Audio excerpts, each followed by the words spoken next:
Olá, eu sou Felipe de Carvalho, enviado especial da ONU News em Belém, e eu converso agora com o diretor de políticas digitais da Unesco e também o responsável pela iniciativa global sobre integridade da informação climática, Guilherme Canelas, que vai explicar para a gente a importância dessa iniciativa e como é que esse tema está sendo tratado aqui na COP30. Guilherme, muito bem-vindo à ONU News, obrigado por conversar conosco.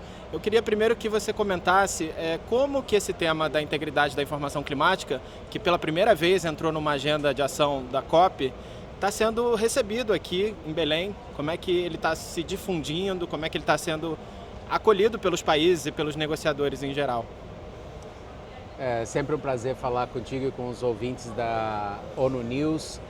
O antigo secretário-geral das Nações Unidas, Kofi Annan, sempre dizia, reverberando uma ideia que sempre foi muito presente na história da humanidade, que o conhecimento e a informação, eles são partes centrais da ideia de poder. E não poder só no sentido do poder político ou do poder econômico, o poder de transformar as sociedades. Se a gente não tem informação e conhecimento para fazer algo, é muito difícil agir sobre este algo.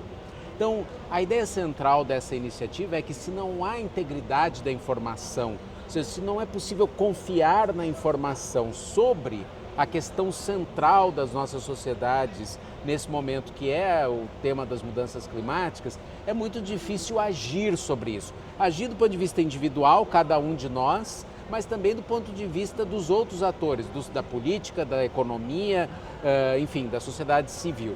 Então, esse longo preâmbulo para corresponder à sua pergunta, que ainda que seja a primeira vez que o tema da integridade da informação esteja na COP de uma maneira tão orgânica com a agenda oficial, foi rapidamente assumido de uma maneira muito forte. Quem fizer uma rápida busca aí pelos eventos e discussões nessa COP30 vão ver que, além da iniciativa global que o Brasil, a ONU e a Unesco estão liderando, há uma série de outras discussões sobre isso. Isso é muito bom, porque o tema da integridade da informação é um tema complexo, então a gente precisa que essa discussão se dê nas várias agendas da COP.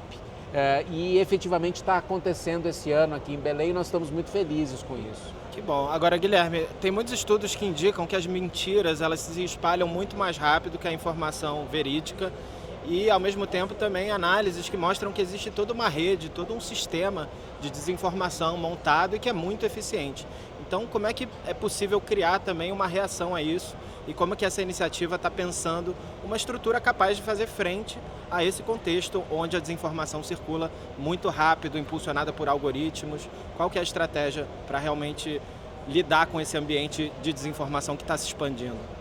Não, você, ao fazer a pergunta, já indicou um pouco qual é a resposta do ponto de vista dessa iniciativa global, porque se é verdade que as mentiras espalham mais fácil que a informação verídica, se é verdade que esses volumes de desinformação sobre mudanças climáticas estão impactando a discussão sobre a mudança climática, nós, para construirmos políticas, atividades, ações, programas para combater esse fenômeno, nós precisamos entender com mais detalhes o que está por detrás de cada uma dessas afirmações que você colocou, que são informações que estão presentes aí na discussão. Então, por exemplo, se é verdade que as mentiras espalham mais fácil que as verdades, por que é assim?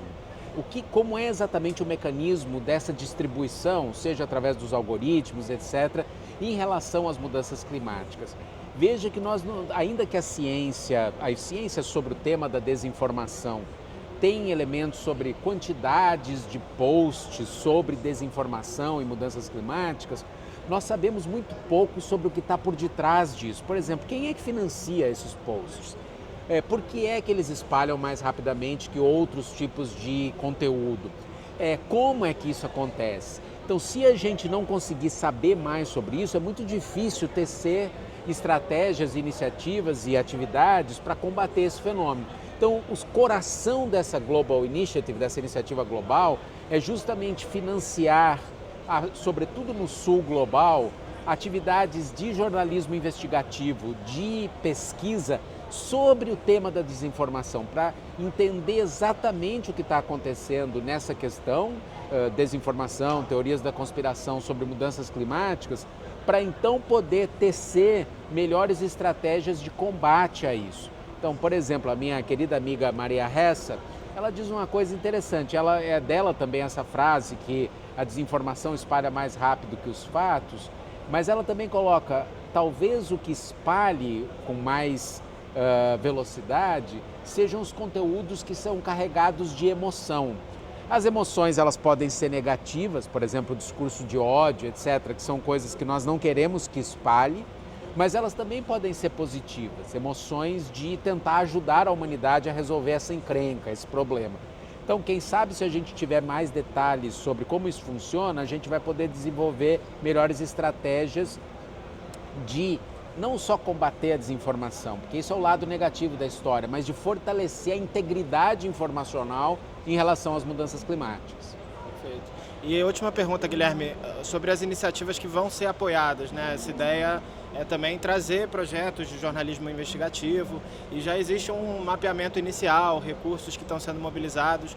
Qual é a sua expectativa em relação a essa primeira leva de projetos que estão começando a surgir e que vão ser apoiados pela Unesco? Olha, a primeira chamada que nós fizemos, para minha surpresa, nós recebemos quase 500 propostas de mais de 100 países, sobretudo no sul global. Essas propostas, elas estão mobilizando uma quantidade de redes impressionantes nessas duas grandes vertentes. Pesquisa, aqui nós estamos falando de universidades, de ONGs, de think tanks, mas também jornalismo investigativo sobre essa área. Então, a Unesco já fez uma primeira classificação dessas mais de 500 propostas e 300 estão pré-qualificadas para serem financiadas assim que o Fundo Global da iniciativa receba mais recursos. Com os recursos que já existem, a gente já anunciou as 10 primeiras iniciativas que vão ser financiadas. E o importante é o seguinte, elas são de todos os lugares e tem essa diversidade. Então, são iniciativas da Ásia, da África, da América Latina, são iniciativas de jornalismo investigativo e de pesquisa e investigação, são muitas iniciativas lideradas por mulheres, então nós estamos muito felizes de ver que há um enorme interesse de fazer essa mudança acontecer. Agora, é claro, nós convidamos os doadores, os países doadores e outros a contribuírem com o fundo, porque assim a gente pode espalhar esse movimento de entender e fazer a equação aí para resolver essa encrenca da integridade da informação e as mudanças climáticas. Perfeito, Guilherme. Muito obrigado por compartilhar essas informações com a ONU News. Obrigado a vocês.